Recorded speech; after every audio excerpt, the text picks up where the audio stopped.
Many years ago, I remember sitting with Cantor Dana Rubenstein. So that should tell you it's been a while. So we're skipping the class.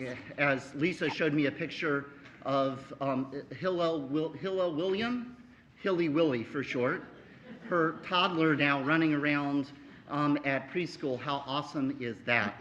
And I remember sitting with Cantor Rubenstein and we were preparing. By the way, cantors and rabbis spend hours preparing for the High Holy Days, and it will be free to say there are times where sometimes it is hard and sad, and other times where we get punchy, and we start laughing and coming up with all kinds of crazy ideas.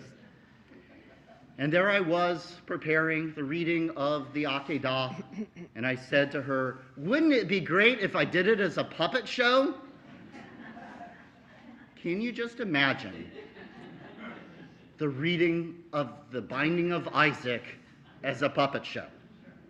Now give me just a moment, because last night as I was getting ready, Carol Canarack looked at me and said, "Rabbi, don't do anything weird." So I got the message from the Jewish mother. And then my beautiful wife, who actually was the one who was the inspiration, not for the puppet show, but for what will come later, said, "Michael, don't do that, please."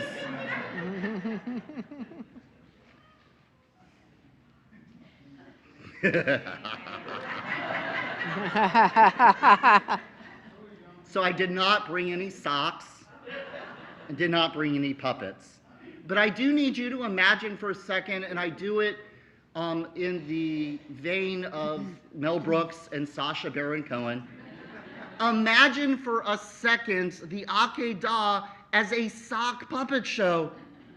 God says, "Abraham, Abraham, take your son." Can you imagine it? And Abraham's like, "Sure. Take him and sacrifice him." Okay. And you've got Abraham, and he goes with his servants and on the donkey, and they're going, "Dad, where's the lamb? You've got the knife and the fire. Where's the lamb?" "Don't worry, kid." Can you imagine? And there's Abraham, "I'm going to slaughter him," and the angel calls out. Can you, Charlie, you're really going to take a picture of this?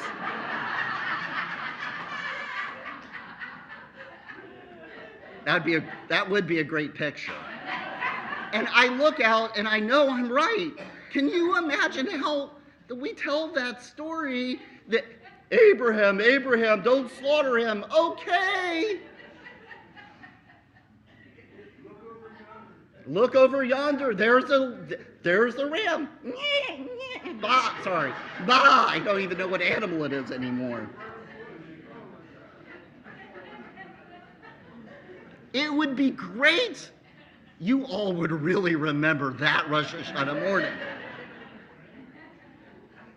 For years,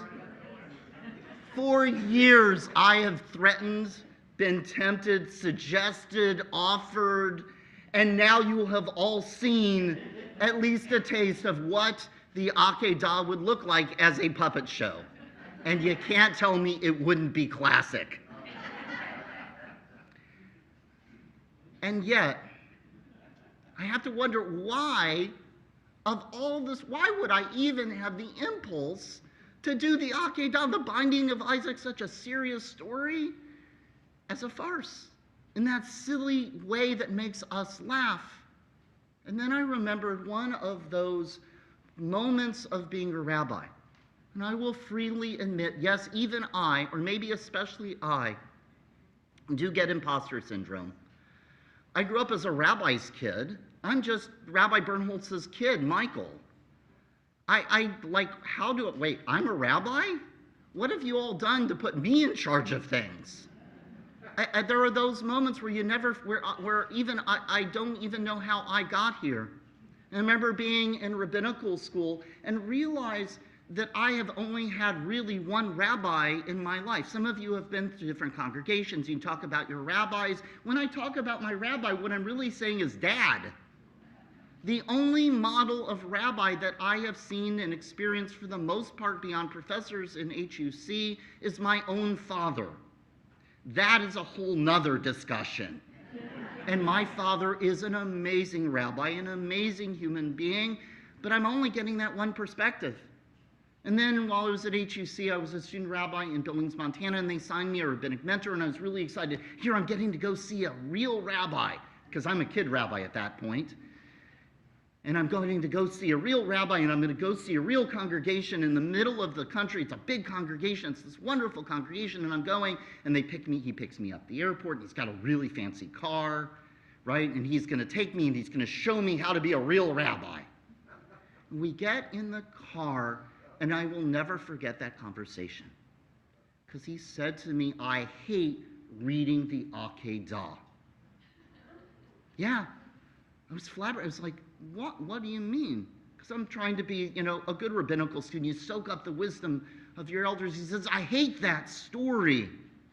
Can you imagine a religion where God says, go kill your kid? Go end your future as a test. We know it's a test. It says it in the text, but Abraham doesn't know it's a test. What kind of religion has a God that's going to test us like that? That's going to get him to the point where he's raising a knife to his kid to slaughter him, where we even have Midrash where he actually succeeds? What kind of religion is that? A judgmental God, a harsh God, a cruel God testing us humans in that way? And he went on and on for that entire car ride talking about how he was so mad at religion.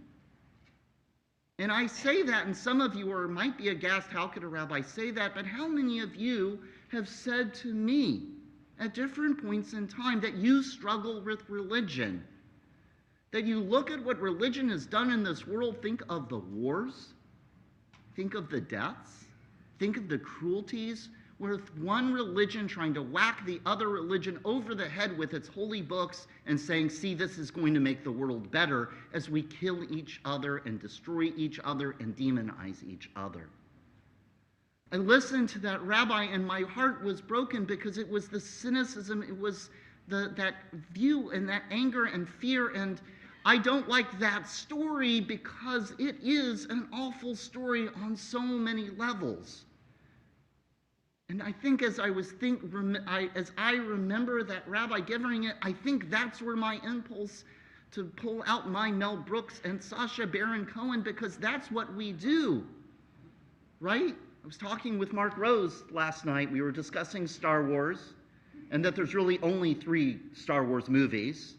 And then Mark looks at me with a smile, and he says, well, there was a 4th. And I'm thinking, yes, The Revenge of the Sith was fantastic. And he looked at me and he said, Spaceballs. Because, Mark, that is real rabbinic wisdom. And I don't say that lightly. Part of our tradition is when things get really heavy and serious, what do? We laugh at ourselves. We make mockery of ourselves. We turn Jabba the Hutt into Pizza the Hut, and the Force into the Schwartz. If you have not seen Spaceballs, it's great. You will laugh. Oy, the Jewish princess.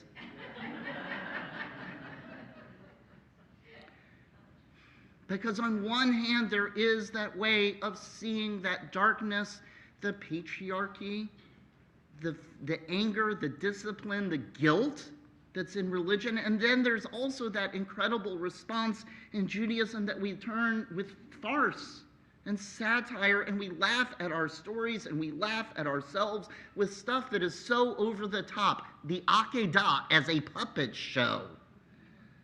Because we need that chance to laugh, to step away, that chance to still, and that's the beauty of Mel Brooks and Sacha Baron Cohen and all of those incredible Jewish comics, that even as they're laughing, they still find the wisdom. But I stand before you and I offer those two, that really angry, upset, off, cynical view of Torah, that it's easy for us to read it that way. And that other silly, farcical laugh at ourselves. But there's another way to read this text that I share with you this morning that is so vital and so important. It's a book called Just Mercy by Brian Stevenson, who is an attorney who works with people on death row. And a couple of months ago, Jill said, Michael, you've got to read this. You've got to listen to this. And for weeks and weeks, she said, Michael, you got to hear this. This is the message of High Holidays. And finally, a few weeks ago, we were sitting at dinner. She's like, I'm just playing it for you. Pulled out her phone, and this is what I heard.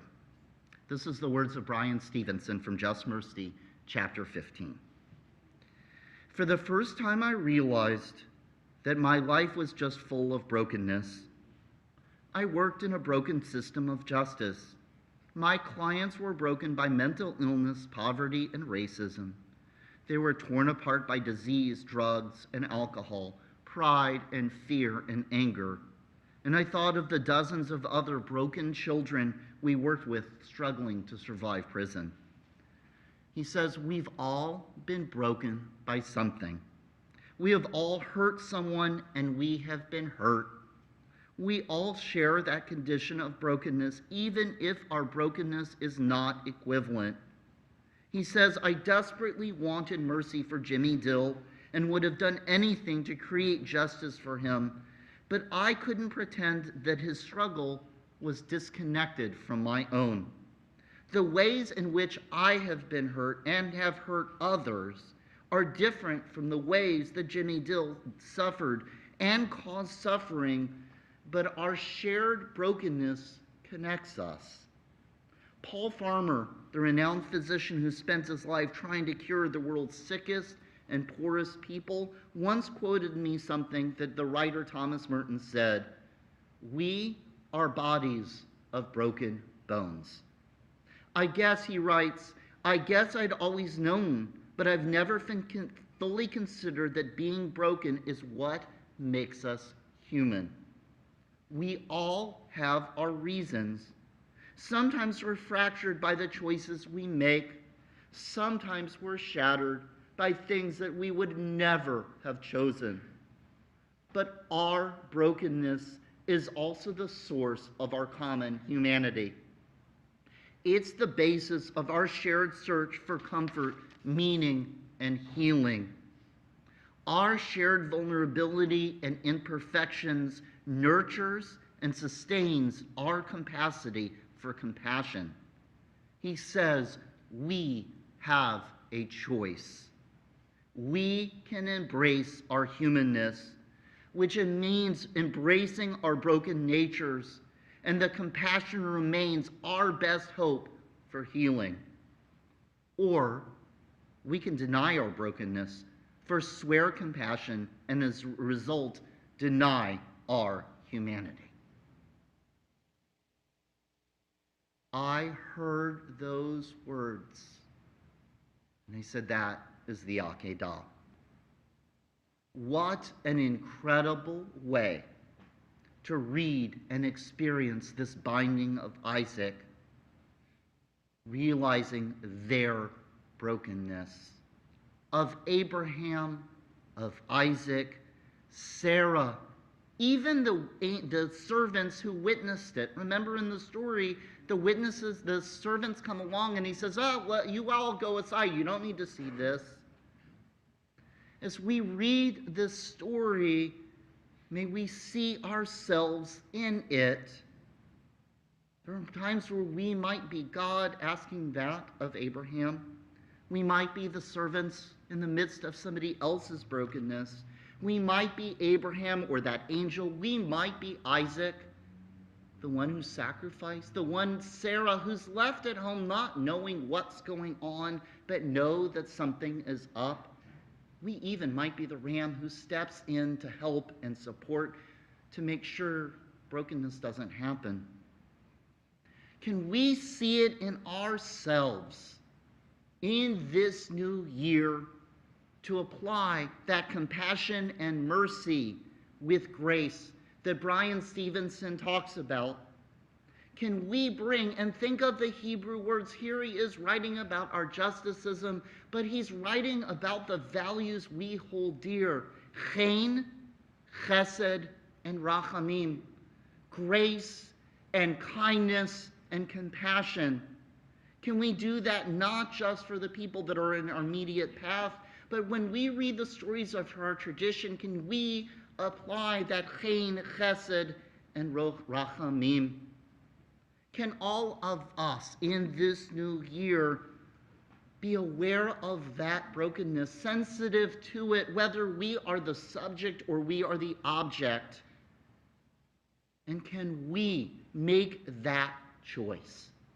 He says it, do we embrace our humanness, which means embracing our broken natures, and that compassion remains our best hope for healing, or do we deny that brokenness, forswear the compassion, and as a result, deny our humanity?